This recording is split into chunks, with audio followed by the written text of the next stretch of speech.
Muchos son los romances que han trascendido a lo largo de la historia, aquellos donde el amor y la pasión sobrepasaron el tiempo.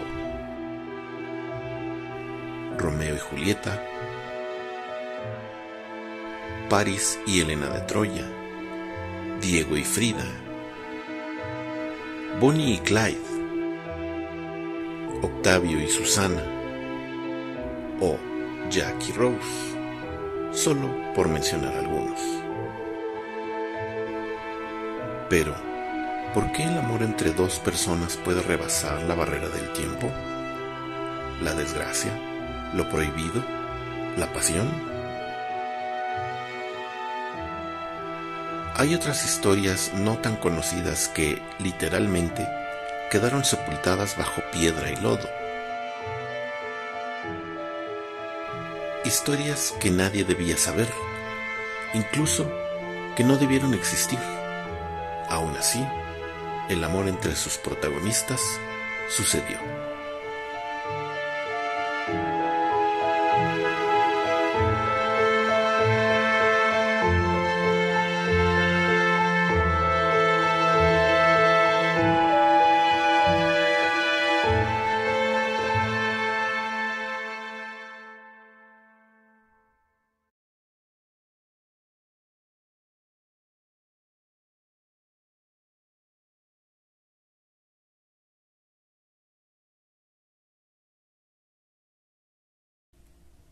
Sin duda alguna, todos tuvimos, tenemos o tendremos un amor tormentoso, ese que nos hace sufrir, llorar, arrepentirnos de nuestros actos y preguntarnos una y otra vez ¿qué hacemos con esa persona que solo nos da problemas cada vez más y más grandes?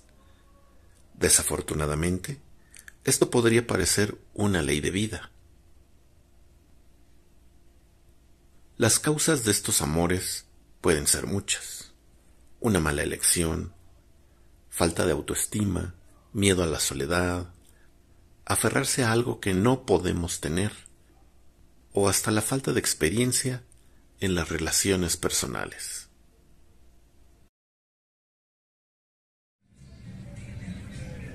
En una enorme y hermosa casa del centro de la Ciudad de México, se desarrollaría otra historia tormentosa entre dos personas que no debieron amarse. Lo único que existe como prueba de ese amor son un par de cartas que nos cuentan su historia.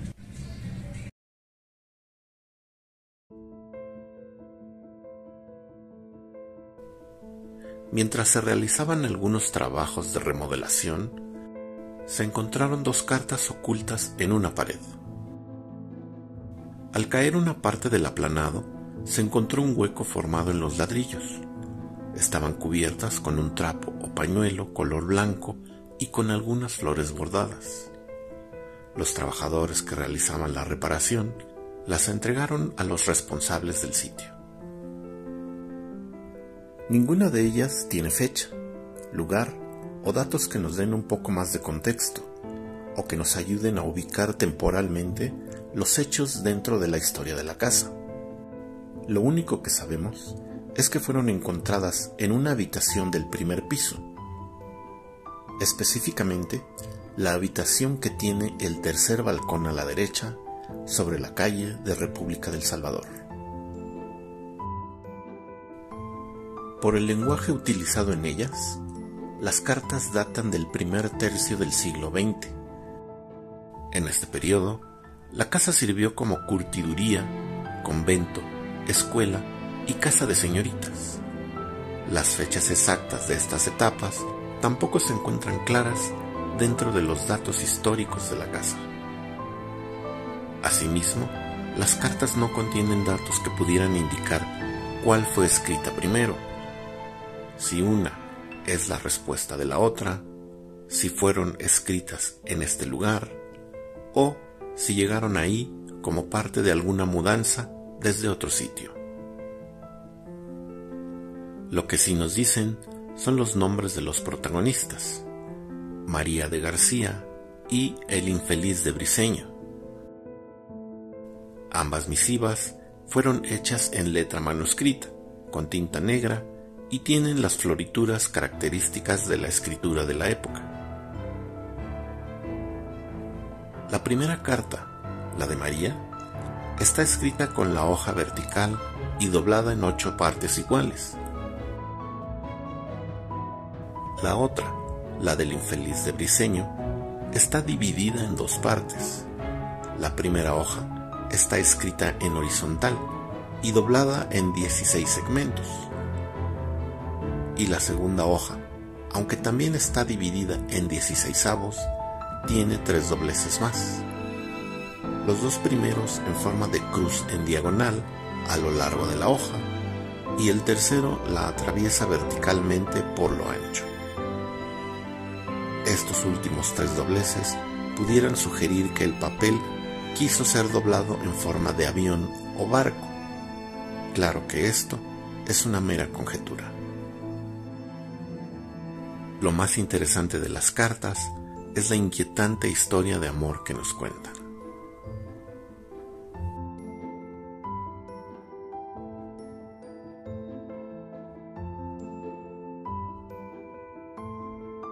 Licencia os pido, señora, para pronunciar mis lloros.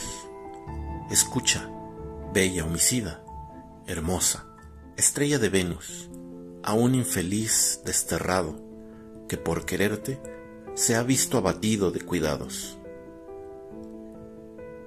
Dime, mi vida, ¿qué causa te he dado para que de este modo me trates, con fingimientos y agravios, sabiendo tú solamente que he sido tan desgraciado, que por querer tu amor de envidia me han acabado? No me quieres, yo te adoro y te amo constante y fiel, para que sepas el que te quiero de corazón. Tú eres el norte que sigo, el ánima de mis desvelos, el serafín que idolatro, prenda que tanto venero, la perla de las lealtades, dueña de mis pensamientos. La respuesta a esta carta nos cuenta la terrible historia de María y una rara enfermedad que la queja.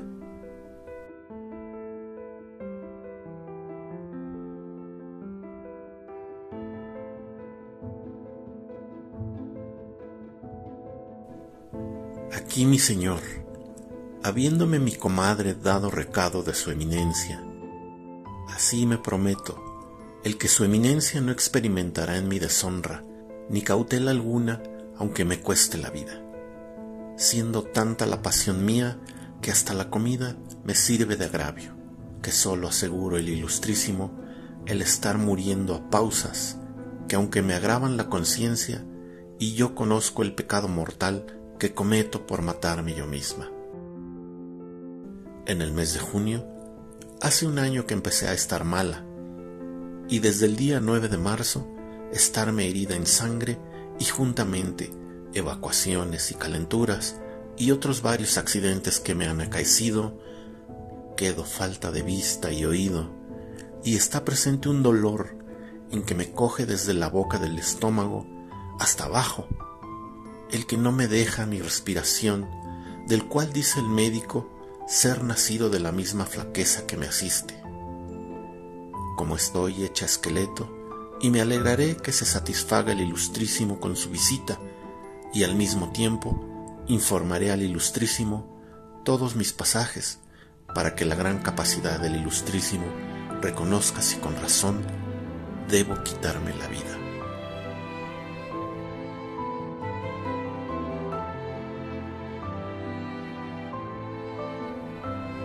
El dato más importante en la respuesta de María es la palabra ilustrísimo. Esta se encuentra 10 veces escrita en su carta. En términos utilizados dentro de la Iglesia Católica, esta palabra se usa para nombrar a jerarcas como obispos o cardenales, y literalmente significa su eminencia. La relación entre María y Briceño era un amor entre un obispo y una joven de la vida civil. ¿Ambos pertenecían al clero? su romance fue descubierto por los miembros de la iglesia. Finalmente, se encuentra el misterio de la enfermedad de María. ¿Qué pudo haberle causado los dolores que la aquejaban? ¿Qué tan terribles debieron ser para pensar en el suicidio como la única salida a su sufrimiento? Desafortunadamente, no hay un final para esta historia, ni mucho menos datos que nos ayuden a contarla de una mejor manera. No sabemos si María y el infeliz de Briceño pudieron o no consumar su amor. Tampoco sabemos si haya más cartas ocultas que pudieran terminar de contar la historia. Lo único que queda es creer que todo haya salido bien para ellos.